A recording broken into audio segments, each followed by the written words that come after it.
Hi, I'm Ross Benjamin of OSGA.com and also of RBWins.com, a professional sports handicapper, and I also operate in a dual capacity as a writer and video analyst for OSGA. Speaking of OSGA.com, be sure to visit them daily and get the most pertinent and best information in regards to the most reliable sports books to deal with for this upcoming NFL and college football season.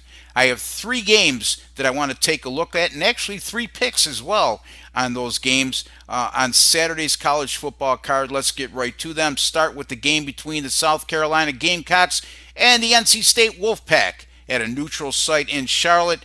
Currently, NC State is a 5-point favorite in this game. You got to give Will Muschamp, head coach at South Carolina, his kudos as in his first year on the job at South Carolina, he transformed a team that went 3-9 in 2015 to going 6-7 last year, and the season culminated with a bowl appearance as well. However, this is the same guy who at Florida had a mediocre 28-21 record in his time in Gainesville, and that's substandard by Florida standards. And he didn't last long there, and I'll be shocked if he lasts long here. I just don't like Will Muschamp as a head coach. I also think that NC State may be a real sleeper this year in the ACC, and this is also an NC State team since 2015 under the guidance of current head coach Dave Doran has gone 8-1 against the spread as a non-conference home favorite. Give me NC State -5 over South Carolina in this one. Huge matchup between Michigan and Florida, also a neutral site game, 3:30 p.m. Eastern Time on Saturday. Michigan coming off a banner year in which they went 10-3. It ended sort of disappointing in the respect that they looked and were on the cusp of making the college football playoff. This was a team that went the three losses, I should say, were by a combined 5 points.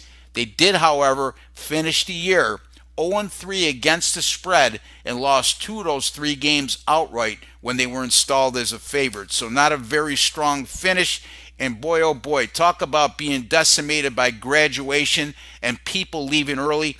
Michigan returns just 6 of 22 starters from a season ago, and that includes just one on the defensive side of the ball. On the other hand, I know Florida has some question marks at quarterback, but it could be a lot worse. They have three viable and very talented options at quarterback. It's just a matter who gets the call and who will take the reins going forward. We'll find out a lot about that on Saturday.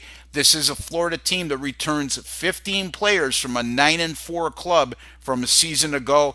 I think the Gators are vastly undervalued in this situation, and I also think Michigan is an overrated team going into this year. I'm going to take the Florida Gators here, plus the 4 over Michigan.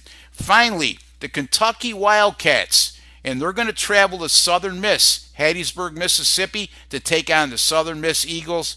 Boy, oh boy, talk about big-time revenge. Kentucky, a season ago, held a 35-10 lead at home against Southern Miss, only to watch Southern Miss score 34 unanswered points and lose the game 44-35. In spite of that loss, Kentucky still finished the year 7-6 and made a bowl appearance. And this year, honestly, folks, I know you might think I'm crazy, but you heard it here first. I really think Kentucky has enough talent this year to challenge in the SEC East, being a serious contender. Don't know if they'll win that side of the division, but by all accounts, I think they'll be right there come November, and it'll be interesting to see how that turns out a couple months from now when we're discussing that topic.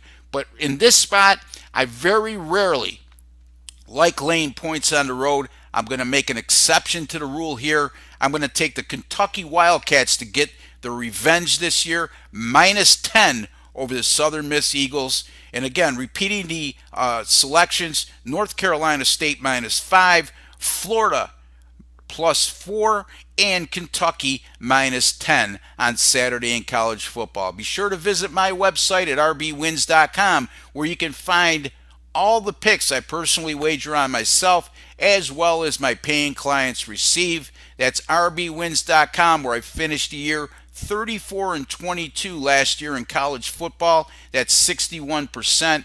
Since May the 14th, I've gone 75 and 46 with my picks on all sports, folks. That's 61%, and that's better than a 3-month period of time. It's no fluke when you can win at that rate for that period of time. That's rbwins.com. You could also call me direct, 781-571-0299. That's 781-571-0299. I accept all major credit cards. We'll be doing 3 videos a week here at OSGA. This is the first of such, and I look forward to talking to you folks all season long. Have a great day and good luck with all your bets.